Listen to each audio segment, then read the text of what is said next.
औज़ुबिल्लाहि मिनश्शैतानिर्रजीम बिस्मिल्लाहिर्रहमानिर्रहीम। रमज़ान की आमद है और हर साल की तरह इस साल भी वही होगा जिसको हम रोकने की कोशिश करते हैं और वो चीज़ बढ़ती जाती है। हमें वो लोग दीन सिखाते हैं जिनका दीन से कोई ताल्लुक़ ही नहीं होता।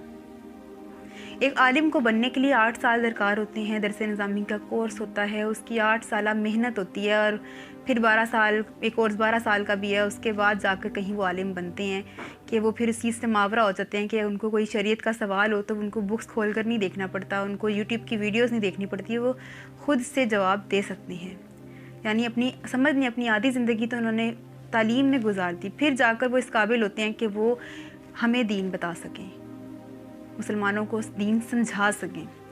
लेकिन मुझे समझ नहीं आती वो औरतें जिनका सारा साल इस्लाम से, मज़हब से कोई ताल्लुक़ नज़र नहीं आता, उनकी कोई पोस्ट में ऐसी चीज़ नज़र नहीं आती कि जी ये वाकई इस्लाम की तरफ आ रही हैं। वो सारा साल तो दुपट्टा नहीं लेती, नीम बरहना से लिबास और बड़े बड़े गले पहनती हैं और उसके बाद अचानक पहले रमज़ान की ट्रांसमिशन में दुपट्टा सर पे रखे, बाल आगे किए, वो हमें दीन सिखाने लग जाती है। और हमारी पस्ती का ये आलम है कि हम उनकी बात सुनते हैं और उनको देखते हैं और इतना पैसा वो कमा लेते हैं कि उनका सारा साल तो बड़े अच्छे से गुजर जाता है। मुझे हैरानगी होती है अपनी कौम पर कि जो महीना जिसका हम इंतज़ार करते हैं, जिसमें आपसे रहमतें बरकतों का वादा किया गया है, जिसमें आपसे बख्शिश का वादा किया गया है, जिसमें शैतान को बंद कर दिया जाता है, तो फिर हम अपनी शैतानियाँ क्यों नहीं छोड़ते? हम उन प्रोग्राम्स में जाते भी हैं, फिर वहाँ जाके फ़कीरों, मैं तो कहती हूँ भिखारियों की तरह मांगते हैं, हमें मोबाइल दे दें, लैपटॉप दे दें, और फिर अपना सारा रोज़ा जो आपने रखा होता है, पता नहीं रख कर जाते भी हैं। मैं कुछ लोग रख के जाते हैं तो वहाँ वो बैठते हैं, ना महरमों को देखते हैं, उनके बाल खुले हुए हैं, जी इस्लाम की बातें ऐसे सीखते हैं। कौन लोग आपको इस्लाम सिखा रहे हैं और आप सीख रहे हैं? फिर आप कहते हैं जी हमारा इस्लाम ऐसे, हम इस्लाम को बड़े तोड़ मोड़ के मौलवी पेश करता है।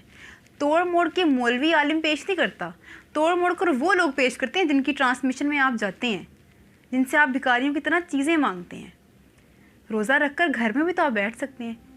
पहले ऐसा होता था, पहले दौर ये था कि अगर कोई टीवी किसी के घर में होता भी था तो रमज़ान आते ही वो टीवी बंद हो जाता था, रेडियो बंद कर दिए जाते थे, सुना नहीं जाता था, तमाम बुराइयों के काम छोड़ दिए जाते थे। और अब रमज़ान जैसे ही आता है तो वैसे ही हम लोग ट्रांसमिशन में भी जा रहे हैं, बल्कि मिन्नतें तरले करके पास मांग रहे हैं कि हमें पास मिल जाए, हमने ट्रांसमिशन देखने जानी है। हमने कभी उस एंकर को क्या, एक्ट्रेस को या जो भी जिन्होंने सारा साल कभी दुपट्टा सर पे नहीं रखा, उनको दुपट्टा रखे देखना है सर पर कि वो कैसी लगती है। हैरत की बात है, मुझे बड़ी हैरानगी है।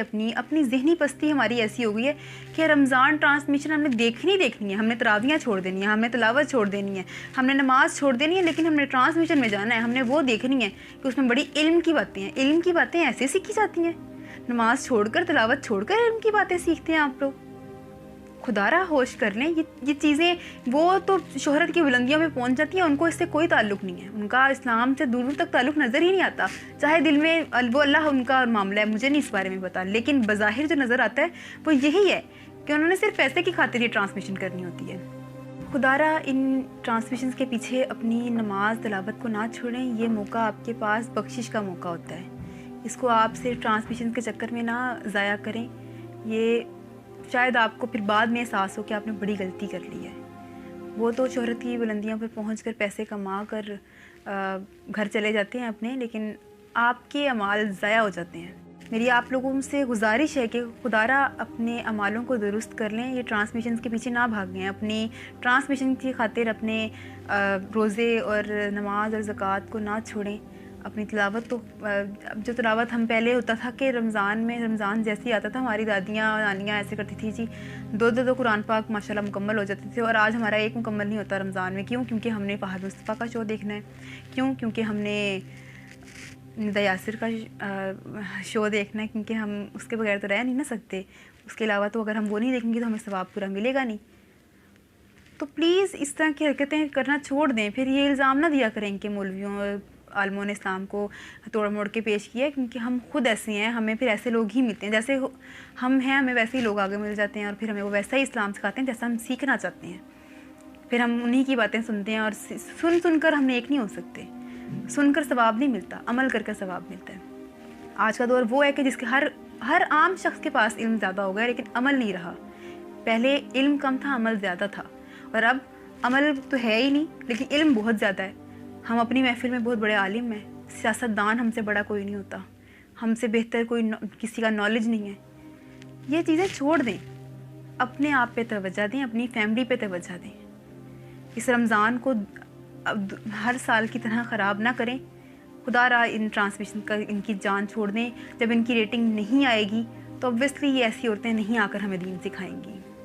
इसके साथ ही मैं आपसे इजाज़त चाहूँगी। अल्लाह ने के बाद।